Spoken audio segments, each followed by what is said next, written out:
अऊज़ु बिल्लाहि मिनश्शैतानिर्रजीम बिस्मिल्लाहिर्रहमानिर्रहीम रब्बि इश्रह ली सदरी व यस्सिर ली अमरी वहलुल उक़दतन मिन लिसानी यफ़क़हू क़ौली। यूट्यूब के तमाम देखने वालों को मेरा बहुत बहुत अस्सलामु अलैकुम व रहमतुल्लाहि व बरकातुहू। उम्मीद करती हूँ कि आप तमाम लोग खैरियत से होंगे और उम्मीद करती हूँ कि मैं भी बिल्कुल खैरियत से हूँ।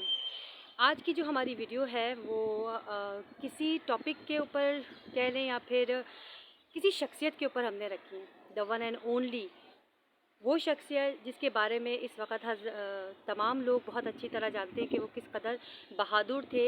इस्लाम कबूल करने के बाद उनकी वजह से इस्लाम को कितनी ताकत मिली और मुसलमानों को कितनी ताकत मिली। ये वो शख्सियत है जिन्होंने अपनी ज़िंदगी को सिर्फ़ और सिर्फ दीन इस्लाम के लिए ही, जब इस्लाम कबूल किया तो सिर्फ दीन इस्लाम के लिए ही सर्व कर दी। द वन एंड ओनली हज़रत उमर फ़ारूक रज़ी अल्लाह ताला अन्हा, जिनकी शहादत पहली मुहर्रम को हुई और जिन्होंने इस्लाम को एक और नई ज़िंदगी दी। आप वैसे तो जानते हैं, हर किसी को पता है कि हज़रत उमर फ़ारूक उन शख्सियात में से थे जिन्होंने सिर्फ़ कुरान सुनकर अपने बहन और बहनोई से इस्लाम कबूल किया था और उनकी वजह से आला ऐलान खाने काबा में नमाज अदा की गई थी बिला खौफ के। वो इस कदर बहादुर शख्सियत थे कि जिनके बारे में जो भी कहा जाए वो कम है। आप यकीन करें, हम जब अपने माशरे की बुराइयों का जिक्र करते हैं ना, तो उसकी बहुत बड़ी वजह ये होती है कि जब हमारे माशरे में कोई बुराई हो रही होती है ना, तो हम उसको प्रॉपर शरीयत के मुताबिक सज़ा नहीं देते। बिल्कुल ऐसे जैसे अगर किसी ने चोरी की है तो हमने उसका हाथ काटना है, किसी ने ज़िना किया है तो हमने उसके मुताबिक उस पर जो है ना वो एप्लीमेंट करना है उसका सज़ा का। तो अगर हमारा मुल्क शरीयत के ऊपर चलने लग जाए, अगर मैं तो खैर ये ज़्यादा कहना पसंद करूँगी कि हज़रत उमर फ़ारूक रज़ी अल्लाह ताला अन्हा जैसे इंसान अगर इस वक्त पाकिस्तान के अंदर मौजूद होता तो आप यकीन करें इस पूरे पाकिस्तान में शरीयत का कानून नाफिज होता और हर कोई उस पर अमल कर रहा होता। और ये जो माशरे की बुराइयाँ जिसको हम लोग हाईलाइट कर रहे हैं, आप यकीन करें ये हमें करने की ज़रूरत ही नहीं पड़ती। क्या कमाल की शख्सियत थी उनकी और क्या कमाल के इंसान थे वो। दीन इस्लाम के लिए वो कारनामे उन्होंने अदा किए कि हम जितना खराज तहसीन उनको पहुँचाएँ वो कम होगा। उनकी खुसूसियात के बारे में तो बहुत सारे लोगों को मालूम होगा, लेकिन उनकी जो शहादत थी वो किस तरह से हुई और उनकी शहादत के वक्त जब उनको ये पता चल गया था कि अब मैं नहीं जीऊँगा, तो उन्होंने क्या वसीयत की और किस तरह से की। आए हम चलकर देखते हैं कि हज़रत उमर फ़ारूक रज़ी अल्लाह ताला अन्हा की शहादत का वाक़या किस तरह से हुआ। जब सैयदना उमर फ़ारूक रज़ी अल्लाह ताला अन्हा को अबू लूलू फ़िरोज़ मजूसी ने नेज़ा मारा था तो आप रज़ी अल्लाह ताला अन्हा को दूध पिलाया गया था और ज़ख़म इतना बड़ा था कि जो पसलियों की तरफ से निकल आया। आप सोचें कि जब उनको नेज़ा मारा गया था तो ज़ख़म इतना बड़ा हो गया था कि उनको जब दूध पिलाया गया तो वो उनकी पसलियों से निकल आया। किस कदर शदीद तकलीफ़ में इस वक्त मुब्तला होंगे वो। तबीब ने कहा कि ए अमीरुल मोमिनीन, वसीयत कर दीजिए क्योंकि अब आप मज़ीद ज़िंदा नहीं रह पाएंगे। जब उन्हें इस चीज़ का इल्म हो गया तो उन्होंने वसीयत की और वसीयत करते वक्त उन्होंने जिन सहाबी को अपने पास बुलाया वो थे हुज़ैफ़ा बिन यमान। उनको उन्होंने अपने पास बुलाया। ये वो सहाबी थे जिनको नबी पाक सल्लल्लाहु अलैहि वसल्लम ने एक लिस्ट बना दी थी मुनाफिकीन की। जब हज़रत उमर फ़ारूक रज़ी अल्लाह ताला अन्हा ने हुज़ैफ़ा बिन यमान को बुलाया तो उनसे पूछा कि नबी पाक सल्लल्लाहु अलैहि वसल्लम ने जो लिस्ट आपको दी थी मुनाफिकीन की, क्या मेरा नाम उसमें शामिल है?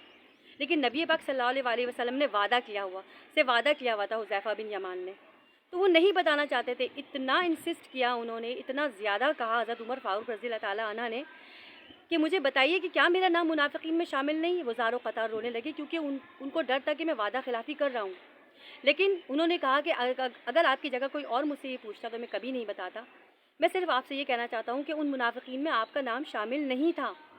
हालांकि ये वो शख्सियत थे जो कि अशरा मुबशरा में शामिल थे, जिनको नबी पाक सल्लल्लाहु अलैहि वसल्लम ने दुनिया में ही जन्नत की बशारत दे दी थी। ये वो सहाबी थे, अमीरुल मोमिनीन थे और बेहतरीन किस्म के सिपाही भी थे। हज़रत उमर फ़ारूक रज़ी अल्लाह ताला अन्हा ने कहा कि ठीक है, मेरा एक काम तो हो गया, अब मेरा दूसरा काम ये है, मेरी दूसरी वसीयत ये है कि मैं जो है वो حضرت ابو بکر صدیق اور نبی پاک صلی اللہ علیہ وسلم کے بیچ میں دفن ہونا چاہتا ہوں. تو جاؤ جا کے اماں عائشہ سے اطلاع کرو اور ان سے پوچھو کہ امیر المومنین نے کہا ہے کہ مجھے جو ہے نا وہ یہاں پر دفن کیا جائے، میری خواہش ہے. لیکن امیر المومنین کہہ کے مت بولنا، اپنا بیٹا کہہ کے بولنا. حضرت عائشہ رضی اللہ تعالیٰ نے فرمایا، کمی بیشی اللہ تعالیٰ معاف کرے، کہ یہ جگہ میں نے اپنے لیے مختص کی ہوئی تھی، مرنے کے بعد میں نے اپنے لیے مختص کی تھی، لیکن آج میں اس سے بری و ذمہ ہو رہی ہوں اور یہ حضرت عمر فاروق رضی اللہ تعالیٰ عنہ کو دے رہی ہوں. جب یہ خوشخبری لے کر ان کے بیٹے یعنی کہ حضرت عمر فاروق رضی اللہ تعالیٰ عنہ کے بیٹے ان کے پاس واپس آئے اور ان کو خوشخبری سنائی تو انہوں نے اپنا سر زمین پر رکھ دیا. اس وقت حالت نزا تھا اور بیٹے نے فطرِ محبت سے ان کا جو سر تھا وہ اپنی گود میں رکھا تو انہوں نے کہا میرا سر زمین پر ہی رہنے دو، اور یہ کہتے ہوئے وہ جام شہادت نوش کر لیا. اور آج ہم سب جب بھی سعودیہ جاتے ہیں ہم دیکھتے ہیں کہ حضرت نبی پاک صلی اللہ علیہ وسلم اور حضرت ابو بکر صدیق کے پہلو میں دفن ہے. وہ کتنا بڑا مقام ان کو دنیا میں ہی اللہ تعالیٰ نے دے دیا تھا کہ ایک تو عشرہ مبشرہ کے لیے جنت کی ان کو بشارت مل گئی تھی، دوسرا منافقین کی وہ تو پوچھنے کی میں بھی پاسبل، خیر چھوٹا منہ اور بڑی بات ہوگی، ضرورت ہی نہیں تھی جب ان کو، لیکن اپنے دل کی تسلی کے لیے کہ میں نے دنیا میں رہ کر کچھ گناہ ایسے تو نہیں کر دیے ہیں. مطلب وہ تو صحابی تھے، انہوں نے نبی پاک صلی اللہ علیہ وسلم کو دیکھا، ان کو فالو کیا، ان کے ساتھ رہے. کتنی بڑی رقبہ، مجھے یاد نہیں ہے کتنی بڑی رقبے کے وہ مالک تھے، کسی کو تکلیف میں نہیں دیکھ سکتے تھے. تو کیا آج ہمیں ایسے شخصیت کی ضرورت نہیں ہے کہ ہم اپنی زندگیوں کو اپنے ملک کی زندگی، اپنے ملک کے لیے یا پھر اپنے لیے ہی کہہ لیں، اگر ہمارے ساتھ بے انصافی ہو رہی ہے تو ہم ایسے بندے کے پاس جائے جو ہمارے لیے ٹوٹل انصاف کرے، دین میں رہ کر، اسلام میں رہ کر، اپنا ذاتی فائدہ نہ دیکھے. کیا نہیں کر سکتے تھے وہ؟ دنیا کی ہر دولت ان کے پاس تھی لیکن انہوں نے اس کو کبھی بھی یوٹیلائز نہیں کیا. حضرت عمر فاروق پر لاکھوں سلام کہ وہ اس قدر بہادری، اس قدر امیر، اتنے رقبے کے مالک، لیکن اس کے باوجود عاجزی اتنی کہ نیند جب بھی آتی تھی نا کہیں بھی سو جاتے تھے، کہیں بھی سو جاتے تھے.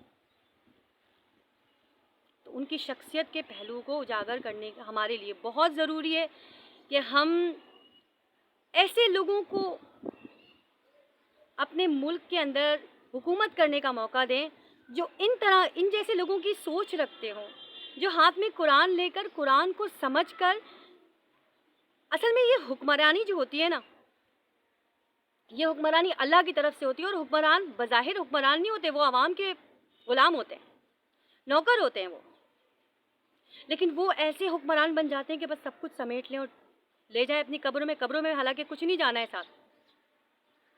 تو ہمیں ایک ایسے لیڈر کی ضرورت ہے جس میں وہ تمام صفات شامل ہو، اگر تمام نہیں ہو تو کم از کم کچھ صفاتیں تو شامل ہو جو حضرت عمر فاروق رضی اللہ تعالیٰ عنہ کی تھی. ہمیں ایسے لیڈر کی ضرورت ہے اور انشاءاللہ اللہ تعالیٰ ضرور ہمیں ایسے لیڈر کو دے گا تاکہ ہمارے ملک میں یہ جو چاروں طرف گندگیاں، برائیاں، میں ان گندگیوں کی بات نہیں کر رہی ہوں جو بارش کے بعد ہوئی ہیں، وہ تو ہے ہی ہیں، وہ بھی ایک نااہلی ہی ہے.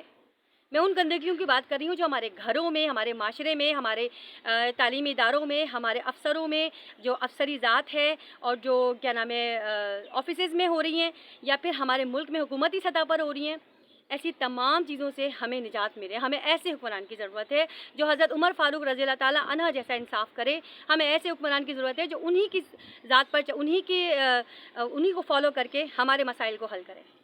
اگر آپ کو ہماری ویڈیو اچھی لگی ہو تو پلیز اس کو سبسکرائب ضرور کر دیجیے گا، بیل آئیکن بھی دبائیے گا اور تاکہ میری انفارمیٹیو ویڈیوز آپ کے پاس پہنچے. اور دوسری بات یہ کہ میں اب جو ہے وہ حضرت امام حسین کے بارے میں آپ کو لوگوں کے ساتھ شیئرنگ کروں گی کہ انہوں نے جس چیز کے لیے شیئر کیا، یعنی کہ جس چیز کے لیے انہوں نے جس چیز کے لیے انہوں نے یہ تمام قربانیاں دی، اپنے 72 لوگوں کی قربانیاں جو دی، اپنے اہل عیال کی جو قربانیاں دی، اللہ تعالیٰ ہمیں ان کے راستے پر چلنے کی توفیق عطا فرمائے، نہ کہ وہ راستہ ہم اپنائیں جو ہمیں کسی طرح سے بھی ان کے راستے پر نہیں چلا رہا.